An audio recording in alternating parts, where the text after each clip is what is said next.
Tiga sosok gaib ini merupakan sosok gaib yang masuk dalam kategori sebagai kodam langit. Dan ketiga sosok gaib ini seringkali datang, menghampiri, mendampingi seseorang.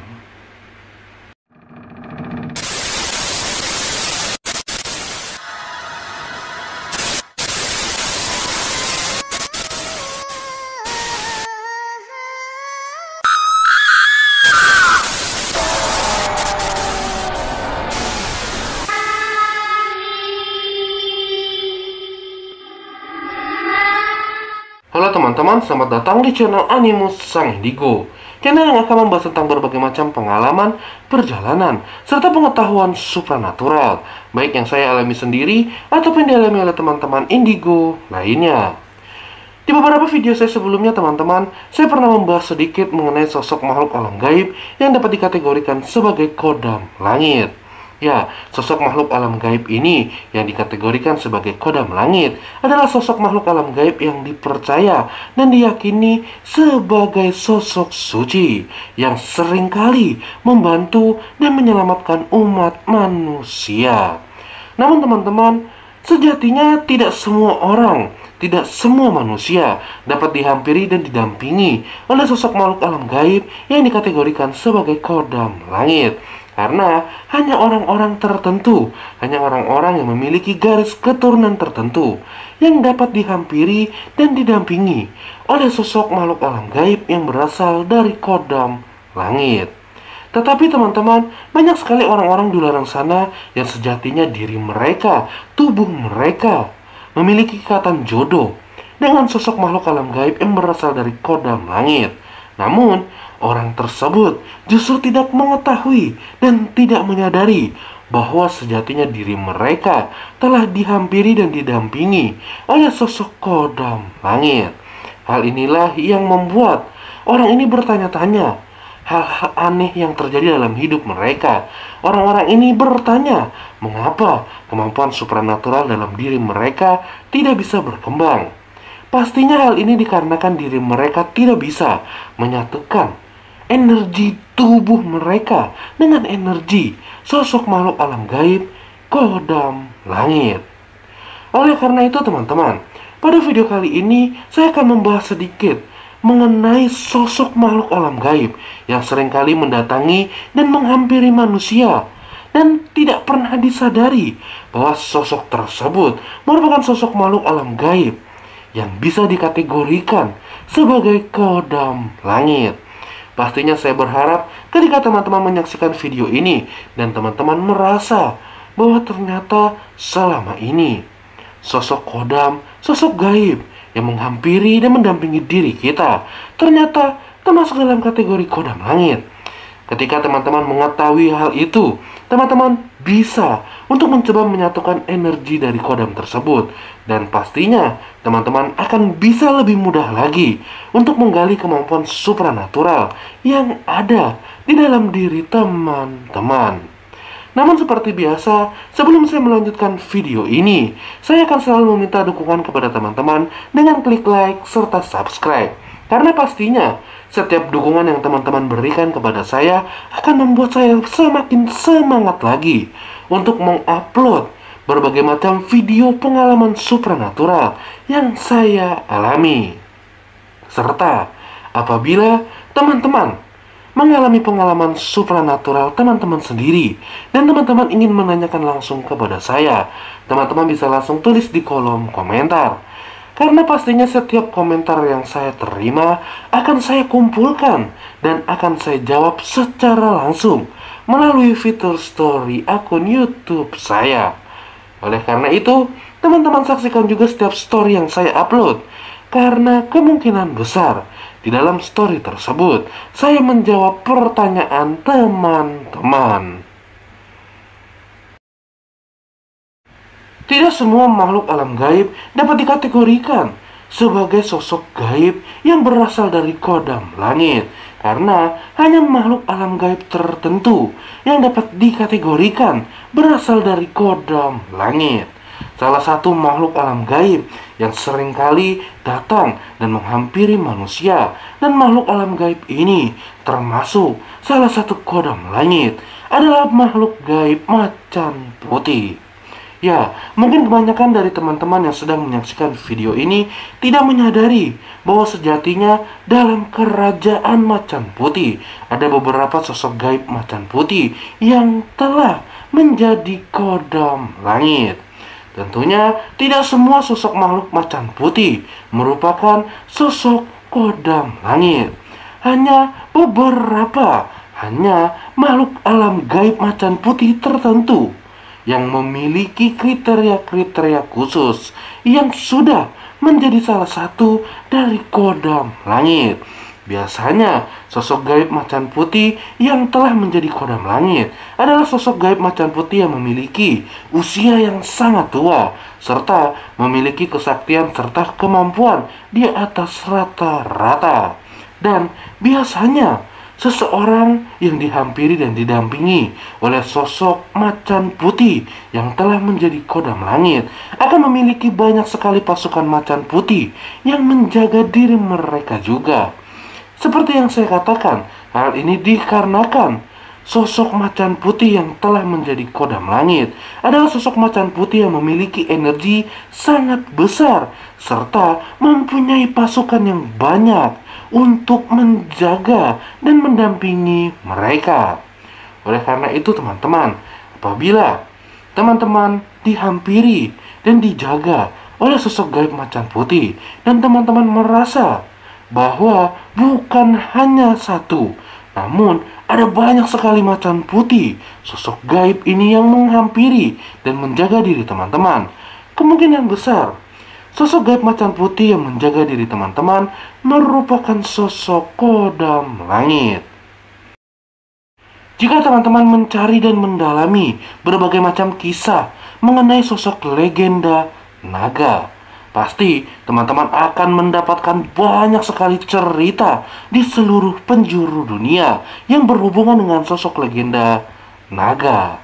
Dan di beberapa kepercayaan di dunia ini pun teman-teman, sosok legenda naga diyakini merupakan sebuah sosok dewa yang membawa ketentraman, yang membawa kedamaian, dan membawa keberuntungan untuk umat manusia.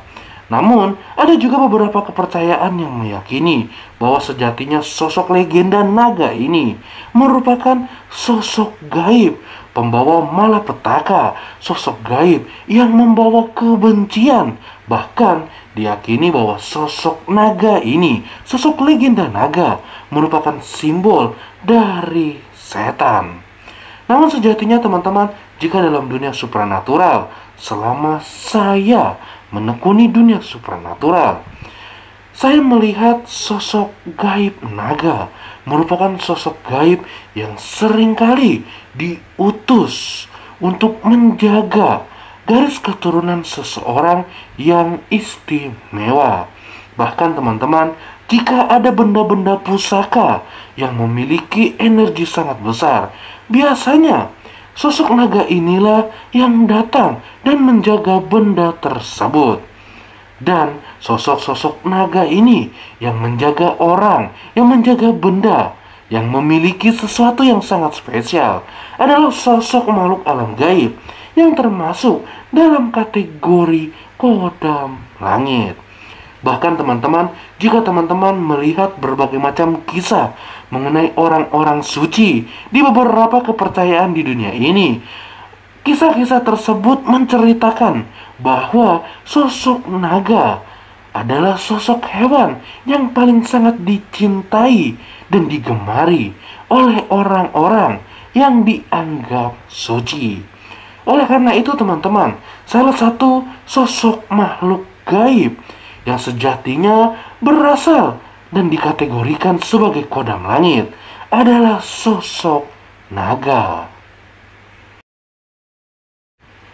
Dewa Dewi. Ketika teman-teman mendengarkan kata-kata Dewa Dewi, apa yang pertama kali terlintas di pikiran teman-teman? Teman-teman Bisa langsung tulis di kolom komentar apa yang terlintas pertama kali di pikiran teman-teman ketika mendengar kata-kata dewa dewi. Namun, saya yakin kebanyakan dari teman-teman yang sedang menonton video ini ketika mendengar kata dewa dewi, pasti yang terlintas ada 3 hal. Pertama, mitologi Yunani kuno, di mana dikisahkan orang-orang Yunani pada zaman dahulu mempercayai ada dewa-dewi yang mengatur dunia ini. Yang kedua, mungkin saja teman-teman yang terlintas di kepala teman-teman adalah mengenai kepercayaan-kepercayaan orang Tionghoa atau orang Cina, di mana di Tionghoa sana ataupun orang Cina meyakini bahwa di alam lain terdapat banyak sekali dewa-dewi. Ataupun yang ketiga, yang terlintas di pikiran teman-teman adalah dewa-dewi dari kepercayaan Hindu, di mana bila kepercayaan Hindu ini pun meyakini bahwa ada beberapa dewa-dewi yang mengatur kehidupan seseorang. Namun teman-teman, apakah teman-teman mengetahui bahwa sejatinya dalam sejarah kita juga terdapat banyak sekali dewa-dewi? Di Indonesia, banyak sekali dikenal sosok dewa-dewi yang dipercaya dapat membantu dan menolong manusia. Salah satu dewi yang terkenal dan mungkin sudah tidak asing lagi di telinga teman-teman adalah Kanjeng Ratu Kidul. Ya, mungkin untuk teman-teman yang belum mengetahui akan kaget mengapa Kanjeng Ratu Kidul bisa dikatakan sebagai dewi. Yang harus teman-teman ketahui adalah Kanjeng Ratu Kidul berbeda dengan sosok Nyi Roro Kidul. Kanjeng Ratu Kidul merupakan sosok dewi yang dipercaya memberikan kemakmuran dan sosok dewi yang diyakini menguasai lautan selatan Indonesia. Berbeda dengan sosok Nyi Roro Kidul, sosok Nyi Roro Kidul merupakan sosok putri yang diangkat oleh Kanjeng Ratu Kidul. Kisah ini pernah saya bahas secara detail pada video saya sebelumnya. Mungkin teman-teman bisa men-scroll dan melihat salah satu video yang menjelaskan antara perbedaan Kanjeng Ratu Kidul dengan Nyi Roro Kidul. Namun teman-teman, apakah sejatinya sosok dewa-dewi dapat menjaga dan menghampiri manusia? Mungkin teman-teman banyak mendengar kata-kata bahwa diri saya didampingi oleh sosok dewa, diri saya didampingi oleh sosok dewi. Dan mungkin akan muncul pertanyaan, mungkinkah orang tersebut benar-benar didampingi oleh sosok dewa dewi? Nah, yang harus teman-teman ketahui adalah sejatinya manusia tidak bisa dan tidak dapat untuk didampingi ataupun dijaga oleh dewa dewi. Nah, mungkin teman-teman akan bertanya lagi, lalu siapakah sosok gaib ini yang mendampingi dan menghampiri orang tersebut yang mengaku dijaga oleh sosok dewa dan dewi?